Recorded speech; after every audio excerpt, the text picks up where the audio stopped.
Hello दोस्तों, नमस्कार। स्वागत है आप सभी का हमारे एक और नए वीडियो में। मित्रों, उम्मीद कर रहा हूं कि आप सब बहुत अच्छे होंगे। दोस्तों, आप सबकी पढ़ाई लिखाई भी बहुत अच्छे से चल रही होगी।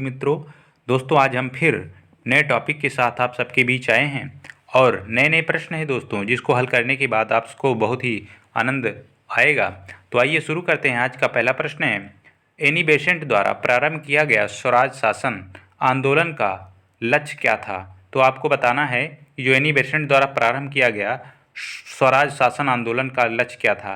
भारतीय जनता को शिक्षित करना। ऑप्शन बी है भारत के लिए स्वशासन प्रारंभ करना। ऑप्शन सी है प्रशासन में ब्रिटिश एकाधिकार के विरुद्ध आंदोलन। और ऑप्शन डी है विदेशी वस्तुओं का बहिष्कार। तो इसमें ऑप्शन बी सही हो जाएगा मित्रों, भारत के लिए स्वशासन प्रारंभ करना। यही एनी बेसेंट का पहला लक्ष्य था मित्रों। ठीक है, ऑप्शन बी सही हो जाएगा इसमें। अगला प्रश्न देखते हैं हम लोग। अगला प्रश्न है, पूना समझौता पर हस्ताक्षर किसने किए थे? करजन ने, अंबेडकर ने, माउंटबेटन ने, चंद्रशेखर आज़ाद ने। तो पूना जो समझौता हुआ था मित्रों 1932 24 सितंबर 1932 को पूना समझौता हुआ था। 24 सितंबर आप लोग इसको याद रखेंगे। 24 सितंबर 1932 को हुआ था। 1932 को 24 सितंबर 1932 को पूना समझौता हुआ था। और किसके बीच? गांधी और अंबेडकर के बीच। लेकिन इस पे हस्ताक्षर जो किया था मित्रों, वो यहाँ ऑप्शन अंबेडकर दिया है, तो इसलिए हम लोग अंबेडकर सही मारेंगे। क्योंकि पूना समझौता पर अंबेडकर और गांधी जी के मध्य हुआ था, लेकिन इसमें गांधी जी ने जो है हस्ताक्षर नहीं किया था। लेकिन उसके गांधी जी के अनुयायी और उनके सहयोगी जो थे वो हस्ताक्षर किए थे मित्रों। आप लोग इसको जरूर याद रखेंगे। लेकिन अगर ऑप्शन में गांधी जी और अंबेडकर आ जाए तो हमको उसी को सही मारना है। गांधी और अंबेडकर के बीच पूना समझौता पे हस्ताक्षर हुआ था। ठीक है, आप लोग इसको जरूर याद रखेंगे। ठीक, अगला प्रश्न है आपकी स्क्रीन पर। 1932 में पूना समझौता से कौन प्रत्यक्षतः प्रभावित हुए? महिलाएं, श्रमिक, किसान, दलित।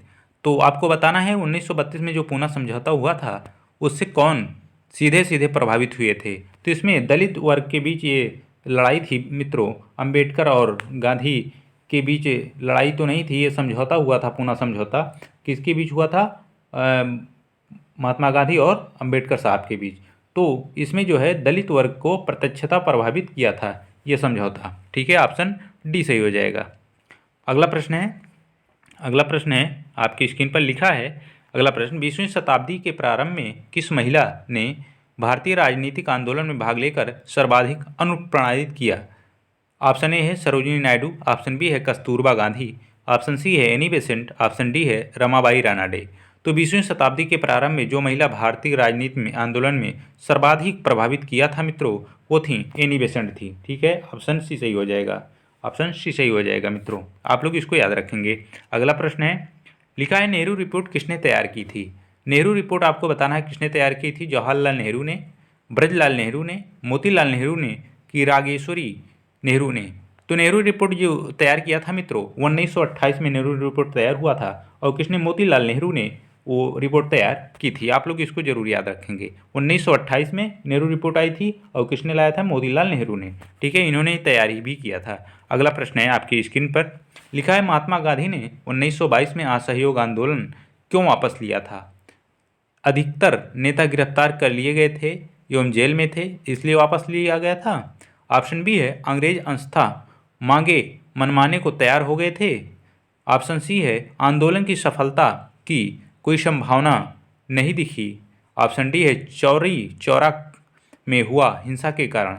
तो महात्मा गांधी ने जो मित्रों 1922 में असहयोग आंदोलन वापस लिया था वो चौरी चौरा कांड जो हुआ था, गोरखपुर में चौरी चौरा है ये, और गोरखपुर उत्तर प्रदेश में है मित्रों। इसी वजह से उन महात्मा गांधी ने ये असहयोग आंदोलन वापस ले लिया था। और चौरी चौरा कांड कब हुआ था?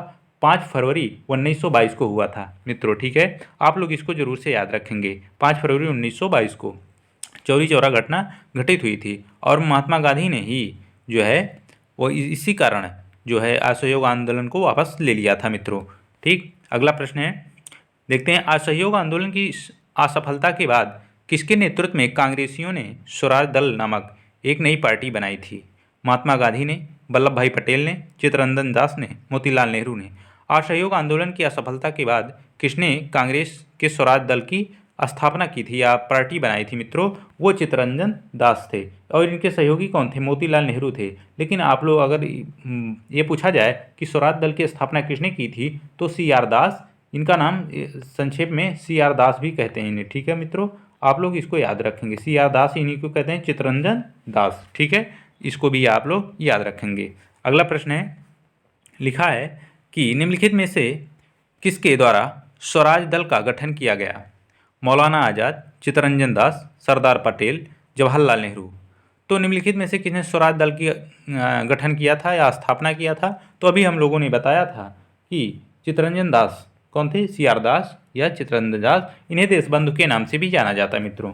किस नाम से? इसको भी याद लोग, देशबंधु पूछ लेता है कि देशबंधु किसका नाम था, कौन देशबंधु के नाम से जाना जाता था, तो चित्तरंजन दास को देशबंधु के नाम से जाना जाता था। ठीक है, आप लोग इसको भी याद रखेंगे। अगला प्रश्न है, स्वराज पार्टी की स्थापना हुई थी 1921 ईसा में, 1923 ईसा में, 1924 ईसा में, 1925 ईसा में। तो स्वराज पार्टी की जो स्थापना हुई थी मित्रों, तो 1923 ईसा में हुआ था। और जब ये चौरे असहयोग आंदोलन वापस ले लिया महात्मा गांधी ने, तो इसी के बाद ही इन्होंने ये CR दास ने ये पार्टी स्थापना की थी, स्वराज पार्टी की। ठीक है, आप लोग इसको भी याद रखेंगे। अगला प्रश्न है, 1923 के विधान परिषद चुनाव में स्वराज पार्टी ने कहाँ पर बहुमत हासिल किया था?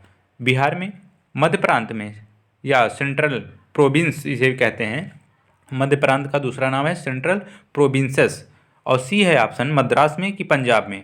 तो 1923 में जो स्वराज पार्टी की स्थापना हुई थी मित्रों, वो कहाँ बहुमत प्राप्त की थी? तो मध्य प्रांत में किया था। बहुमत कहाँ हासिल किया था स्वराज पार्टी ने? तो मध्य प्रांत में। ऑप्शन B सही हो जाएगा।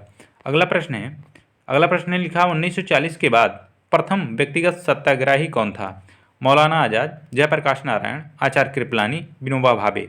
1940 के बाद जो प्रथम सत्याग्रही थे मित्रों, वो कौन थे? विनोबा भावे थे, विनोबा भावे। और दूसरे सत्याग्रही के नाम पूछ ले तो उसे JL नेहरू थे मित्रों, JL नेहरू थे, मतलब जवाहरलाल नेहरू थे दूसरे सत्याग्रही। ठीक है, प्रथम सत्याग्रही कौन थे? विनोबा भावे। और दूसरे सत्याग्रही कौन थे? जवाहरलाल नेहरू थे। ठीक है, आप लोग इसको भी याद रखेंगे। अगला प्रश्न है, सुभाष चंद्र बोस द्वारा 1939 में निम्न में से किस संस्था की स्थापना की गई थी? Indian association, servant of India society, forward block, विश्व भारती। तो 1939 में सुभाष चंद्र बोस द्वारा जो मित्रों फॉरवर्ड ब्लॉक की स्थापना की गई थी। ठीक है, ऑप्शन C सही हो जाएगा इसमें। 1939 में जब इन्होंने जो है कांग्रेस छोड़ दिया था मित्रों, उसके बाद तुरंत क्या किया था कि फॉरवर्ड ब्लॉक की स्थापना की थी। ठीक है, इसको आप लोग याद रखेंगे। अगला प्रश्न है, फॉरवर्ड ब्लॉक के संस्थापक कौन थे? कमला देवी चट्टोपाध्याय, आचार्य नरेंद्र देव, जयप्रकाश नारायण, सुभाष चंद्र बोस। तो फॉरवर्ड ब्लॉक के जो संस्थापक थे मित्रों, वो सुभाष चंद्र बोस थे। कब किया था? 1939 में। ठीक है, अगला प्रश्न है, 2 IAN मुख्यालय जिन्हें सुभाष चंद्र बोस ने स्थापित किया था स्थित है सिंगापुर एवं टोक्यो में, टोक्यो एवं रंगून में, जर्मनी एवं जापान में। ऑप्शन D है रंगून एवं सिंगापुर में। तो IAN का जो मुख्यालय है और किसने स्थापना की थी? सुभाष चंद्र बोस ने। कहाँ किया था? रंगून एवं सिंगापुर में। ठीक है, ऑप्शन D सही हो जाएगा इसमें दोस्तों। कौन? ऑप्शन D सही हो जाएगा। अगला प्रश्न है, ये थोड़ा सुमेलित करने वाला प्रश्न है, ऑनलाइनर, लेकिन बहुत ही महत्वपूर्ण प्रश्न है मित्रों। गांधी जी द्वारा प्रारंभ किए गए निम्नलिखित आंदोलनों का सही अनुक्रम ज्ञात कीजिए। लिखा है, रौलट एक्ट कब आया और खेड़ा सत्याग्रह कब आया, चंपारण आंदोलन कब आया, महात्मा अहमदाबाद के सूती मिलों की हड़ताल कब हुआ था। तो हम बता रहे हैं और आप लोग इसको याद भी रखेंगे मित्रों कि रौलट एक्ट जो आया था मित्रों, वो कब आया था? 1919 का ये में आया था। 1919 में रौलट एक्ट आया मित्रों। और खेड़ा सत्याग्रह जो है वो फरवरी 1918 में, फरवरी 1918 में आया। लेकिन ये चंपारण सत्याग्रह जो हुआ था 1917 में हुआ था मित्रों, 1917 में हुआ था। अहमदाबाद के सूती मिल ये फरवरी 1918 में आया था। ठीक है, इसको याद रखेंगे। लेकिन ये खेड़ा सत्याग्रह जो हुआ था मित्रों, वो मार्च में हुआ था। आप लोग इसको याद रखेंगे। खेड़ा सत्याग्रह मार्च में 1918 में हुआ था और अहमदाबाद के सूती मिलों की जो हड़ताल थी वो जो है फरवरी 1918 में हुआ था। ठीक है, आप लोग याद रखेंगे। तो इस हिसाब से ऑप्शन सबसे पहले चंपारण सत्याग्रह 1900 कब हुआ था? 1917 में हुआ था। ऑप्शन B सही हो जाएगा। उसके बाद 4 है, अहमदाबाद में सूती मिलों की जो हड़ताल हुई थी दोस्तों, वो हुआ था, कब हुआ था? 1900 फरवरी 1918 में हुआ था। उसके बाद मित्रों खेड़ा सत्याग्रह 1918 में हुआ था, लेकिन ये मार्च में हुआ था। ठीक है, आप लोग इसको याद रखेंगे। और औरैया एक्ट 1919 में आया था। ठीक है, आप लोग इसको याद रखेंगे। इसलिए हमारा ऑप्शन जो है ऑप्शन बी सही हो जाएगा, 3 4 2 1। ठीक है, आप लोग इसको याद रखेंगे। ये वन लाइनर क्वेश्चन करके पूछा जा सकता है मित्रों। ठीक है, आप लोग इसलिए इसको याद रखेंगे। अगला प्रश्न है, माउंटबेटन योजना प्रस्तुत की गई थी 13 जून 1947 को, 3 जून 1947 को, 3 जुलाई 1947 को, 13 जुलाई 1947 को। तो माउंटबेटन जो योजना जो प्रस्तुत की गई थी मित्रों, तो 3 जून 1947 को प्रस्तुत किया गया था। आप लोग इसको याद रखेंगे, ये डेट बहुत पूछा जाता है कि माउंटबेटन योजना कब प्रस्तुत की गई थी, तो 3 जून 1947 को प्रस्तुत की गई थी दोस्तों। ठीक है, अगला प्रश्न है, लिखा है भारतीयों को वर्ष 1947 में सार्वभौम सत्ता सौंपने की योजना निम्न में से किस नाम से जानी जाती है? डूरंड योजना, मॉर्ले मिंटो सुधार, माउंटबेटन योजना, बेबले योजना। तो भारतीय को 1947 में जो सार्वभौम सत्ता सौंपने की योजना थी मित्रों, वो माउंटबेटन योजना के नाम से जानी जाती है। ऑप्शन सी सही हो जाएगा हमारा। ठीक, अगला प्रश्न लिखा है, गांधी जी द्वारा दांडी यात्रा प्रारंभ की गई थी 26 जनवरी 1923 को, और ऑप्शन बी है 15 अगस्त 1930 को, ऑप्शन सी है 12 मार्च 1930 को, ऑप्शन डी है 12 अप्रैल 1930 को। तो गांधी जी द्वारा जो दांडी मार्च प्रारंभ किया गया था मित्रों, वो 12 मार्च 1930 को, ऑप्शन सी सही हो जाएगा हमारा। ठीक है, 12 मार्च 1930 को दांडी यात्रा प्रारंभ किया गया था दोस्तों। ठीक, अगला प्रश्न है, शबने अज्ञा आंदोलन गांधी जी द्वारा किस वर्ष आरंभ किया गया था? आपको बताना है 1921 ईसा में, 1935 ईसा में, 1930 ईसा में, 1942 ईसा में। तो आपको बताना है कि गांधी जी द्वारा जो सबने अज्ञा आंदोलन प्रारंभ किया गया था, वो कब स्टार्ट किया गया था? तो 1930 में इन्होंने सबने अज्ञा आंदोलन तैयार किया था मित्रों। ठीक, आप लोग इसको याद रखेंगे। अगला प्रश्न है, दांडी कहाँ स्थित है? वलसाड में, नवसारी में, पोरबंदर में, भावनगर में। तो दांडी कहाँ है? दांडी गुजरात के नवसारी जिला में है मित्रों। कहाँ है? दांडी कहाँ है? नवसारी जिला गुजरात में है। ठीक है, आप लोग इसको याद रखेंगे, दांडी नवसारी जिले में है। तो फिर अगला प्रश्न है, धरसाना नामक धरने का निम्नलिखित में से किस यूनाइटेड प्रेस के संवाददाता ने बृहद विवरण प्रदान किया? CF Andrews, RR Palmer, Webb Miller, Anthony Eden. तो धरसाना नामक जो यूनाइटेड प्रेस के संवाददाता ने विस्तृत विवरण दिया था, उनका नाम था मित्रों बेब मिलर। ठीक है, ऑप्शन सी सही हो जाएगा इसमें। ठीक, अगला प्रश्न है आपके स्क्रीन पर। अगला प्रश्न है दोस्तों, लिखा है, महात्मा गांधी द्वारा आरंभ किए गए सबने आज्ञा आंदोलन का उद्देश्य था।